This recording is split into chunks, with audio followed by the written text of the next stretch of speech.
प्रिय मित्रों, हर हर महादेव, जय माँ अम्बे। मैं ज्योतिषाचार्य पंडित राजीव पाठक भारतीय ज्योतिष संग्रह चैनल में आप लोगों का पुनः हार्दिक स्वागत करता हूँ। प्रिय मित्रों, आज हम विश्लेषण करने वाले हैं गर्भ से संबंधित, गर्भाधान से संबंधित, गर्भ धारण से संबंधित। इससे पूर्व आप सभी लोग चैनल से बने रहें। जो नए सदस्य इस चैनल के माध्यम से जानकारी प्राप्त कर रहे हैं वे सब्सक्राइब कर लेवें, बेल आइकन को ऑल कर देवें, ताकि जो भी जानकारियाँ दी जाती हैं आप लोगों तक पहुंचती रहे और आप लोग उससे लाभान्वित होते रहें।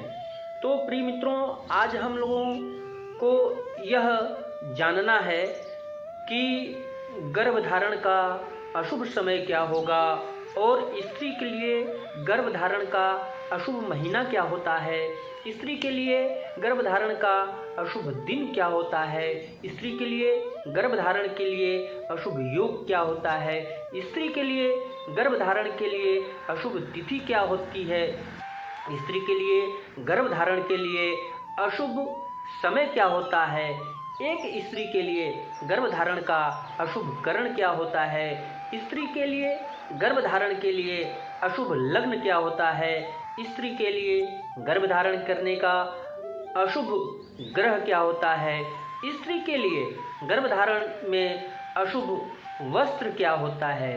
तो इत्यादि विषयों पे विश्लेषण प्रारंभ करता हूँ। प्रिय मित्रों, जब आप वीडियो को पूरा देखेंगे तो सारी बातें समझ में स्वयं आ जाएंगी।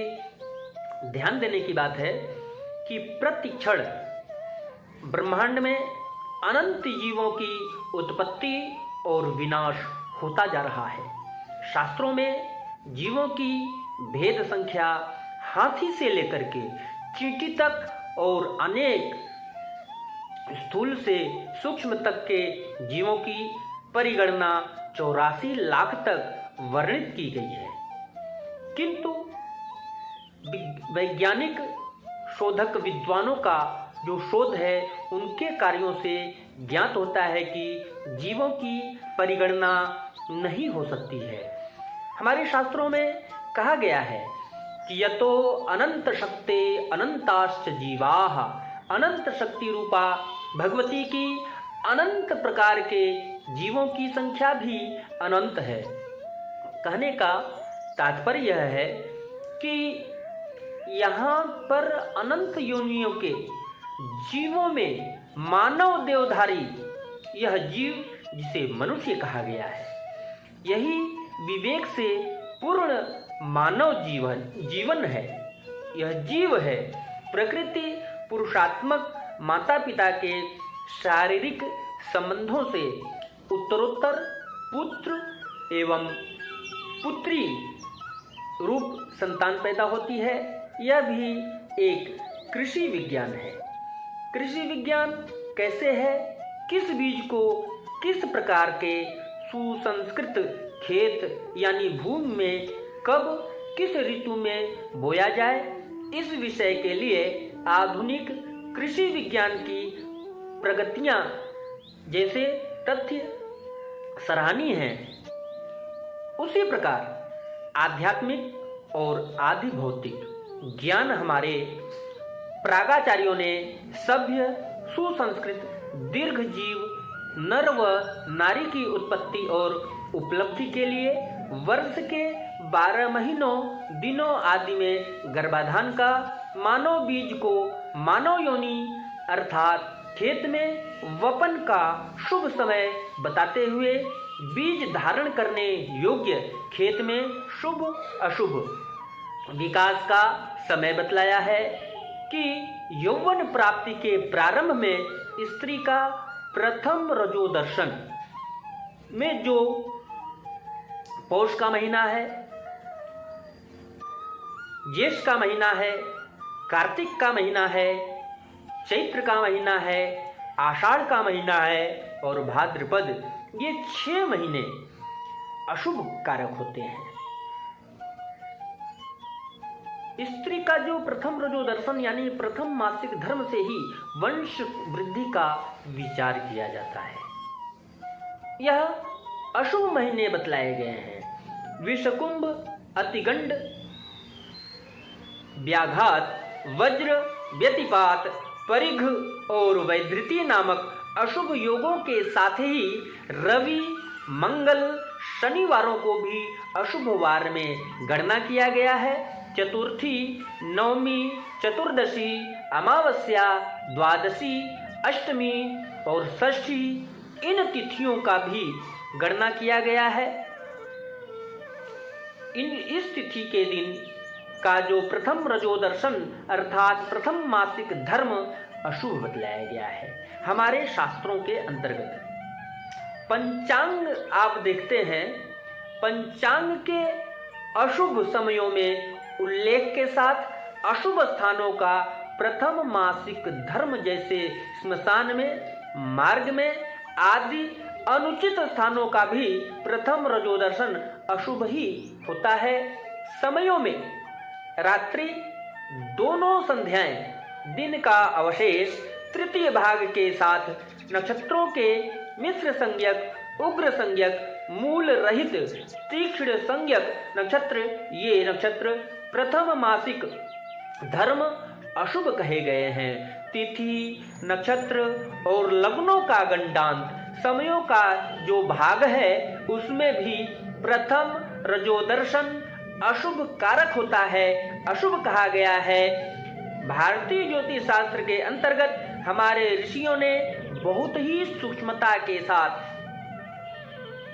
जो वर्णन किया है उन्हीं तथ्यों को लेकर के आप लोगों के बीच में विश्लेषण करने के लिए हम भारतीय ज्योतिष संग्रह चैनल के माध्यम से उपस्थित होते रहते हैं। और इसी क्रम में गर्भ से वब तक 4 कारणों का प्रथम रजोदर्शन भी अशुभ होता है।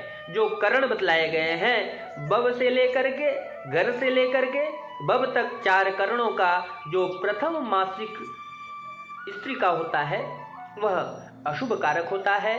पाप ग्रहों में मंगल, शनि और सूर्य के लग्नों में मेष लग्न, वृश्चिक लग्न, सिंह लग्न, मकर लग्न एवं कुंभ लग्न भी प्रथम मासिक धर्म में अशुभ कारक बतलाया गया है।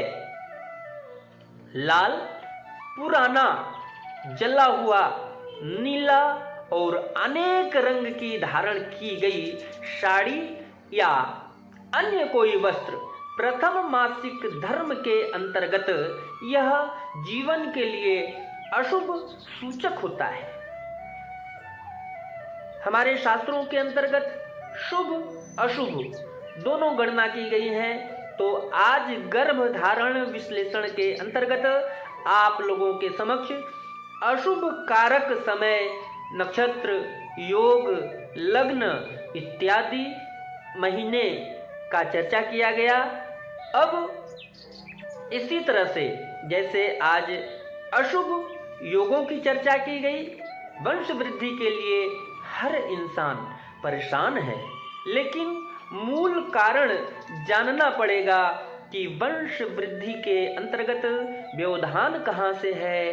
क्योंकि समस्या हमारे पास है तो समाधान भी हमारे पास है। तो कहने का अभिप्राय यह है कि जो भी जानकारियाँ आप लेते हैं अपने जीवन में आप अनुभव करें, अपने जीवन से घटावें। ये प्रैक्टिकल है, इसको प्रायोगिक करें। प्रायोगिक जीवन जीने वाला व्यक्ति हमेशा अग्रसर रहता है, विजेता रहता है। यहाँ पे आप लोगों को जो भी जानकारी दी जाती है आप कमेंट बॉक्स में अपना अनुभव भी लिखें और यह जानकारी आप लोगों को कितना उपयोगी होती है वह भी आप कमेंट करके बताएं। इसी प्रकार से विश्लेषण करने के लिए हम आप लोगों के बीच में आते रहते हैं, आगे भी आते रहेंगे। वीडियो ज़्यादा लंबा न हो इसका भी ध्यान रखते हुए आप लोगों से हम कहना चाहेंगे कि आप लोग तथ्यों को समझें, अपने जीवन में उपयोग करें और जो भी आपके संपर्क में है उनको भी आप जानकारी दें।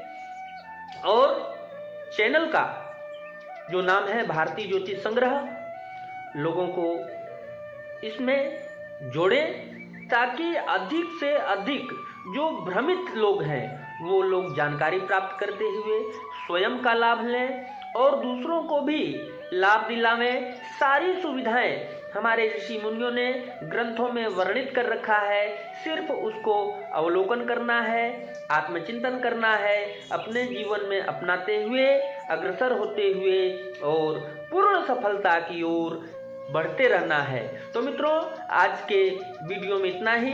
फिर इसी तरह से हम दिव्य चर्चा के अंतर्गत विश्लेषण करेंगे। तब तक के लिए हर हर महादेव, जय मां अम्बे।